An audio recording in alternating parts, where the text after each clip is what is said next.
कामदेव की माया का प्रभाव मुनि पर कुछ भी न हुआ। तब वह पापी अपने भय से आप ही डर गया। क्या उस सीमा को कोई दबा सकता है जिसके बड़े रक्षक लक्ष्मीपति भगवान हों? अपने सहायकों समेत कामदेव ने बहुत डरकर मन में हार मारकर दीन वचन कहते हुए नारद जी के चरण पकड़ लिए। नारद मुनि के मन में कुछ क्रोध न हुआ। उन्होंने मीठे वचन कहकर कामदेव को संतुष्ट किया।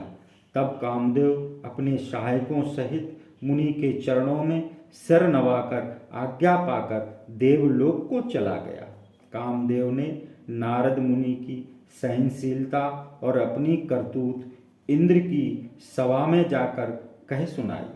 सुनकर सबके मन में अचरज हुआ और मुनि की बड़ाई करके सबने हरि भगवान को सिर नवाया।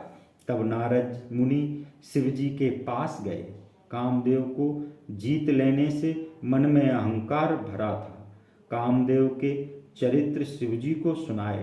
तब नारद जी को बहुत प्रिय जानकर महादेव जी ने शिक्षा दी। हे मुनि, मैं बार बार तुमसे प्रार्थना करता हूँ कि जैसे यह कथा मुझे सुनाई है वैसे हरि भगवान को कभी मत सुनाना। प्रसंग भी चले तो भी इस बात को छुपा लेना।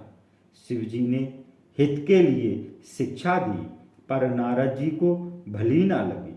हे भरद्वाज, आगे का कौतुक सुनो। हरि की इच्छा बड़ी प्रबल है। श्री राम जी जो कुछ करना चाहते हैं वही होता है। ऐसा कोई नहीं जो उसके विरुद्ध करे। शिवजी के वचन मुनि को भले नहीं लगे। वहां से ब्रह्मलोक चल दिए। एक बार गान विद्या में निपुण नारद जी हाथ में सुंदर वीणा लिए हरि गुणगान गाते हुए क्षीर सागर में गए, जहाँ वेद शिरोमणि श्रीमन नारायण वास करते हैं। आनंद पूर्वक उठकर भगवान उनसे मिले।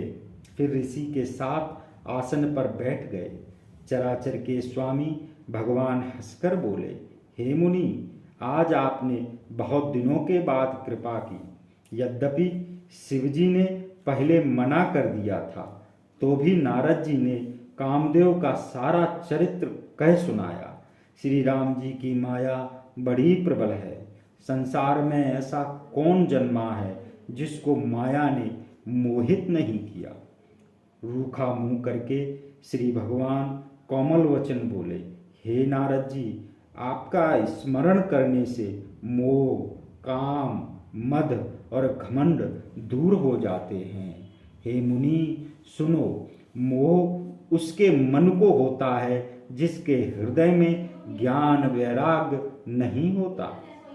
आप ब्रह्मचर्य व्रत का पालन करने वाले और धीर बुद्धि हैं। भला कहीं आपको कामदेव पीड़ित कर सकता है?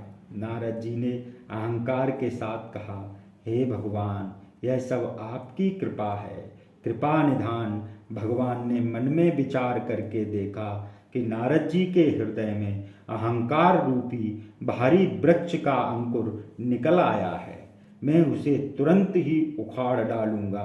भक्तों का हित ही हमारा प्रण है। मुनि का भला और हमारा खेल हो, मैं अवश्य वही काम करूंगा।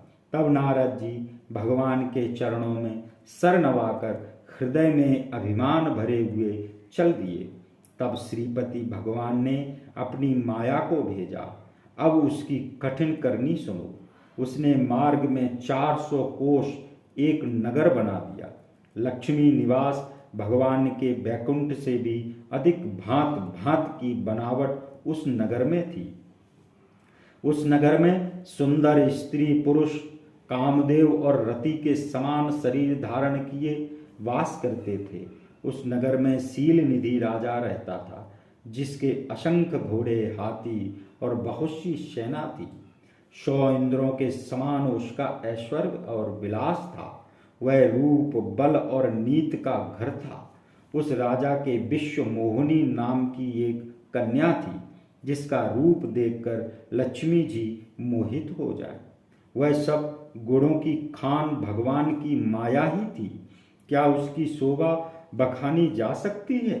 वह राजकुमारी स्वयंवर करना चाहती थी। इस कारण बहुत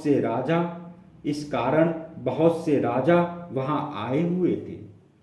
खिलवाड़ी नारद मुनि उस नगर में गए और नगरवासियों से सब हाल पूछा। सब समाचार सुनकर राजमहल में आए। राजा ने मुनि की पूजा करके उन्हें आसन पर बैठाया। राजा ने राजकन्या लाकर नारद जी को दिखाई और कहा, हे नाथ, अपने जी में विचार कर इस राजकुमारी के गुण दोष कहिए। उसका रूप देखकर मुनि अपना वैराग्य भूल गए। बड़ी देर तक उसकी ओर देखते रहे।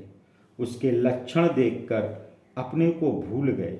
मन में बहुत प्रसन्न हुए, पर प्रत्यक्ष में उन लक्षणों को नहीं कहा।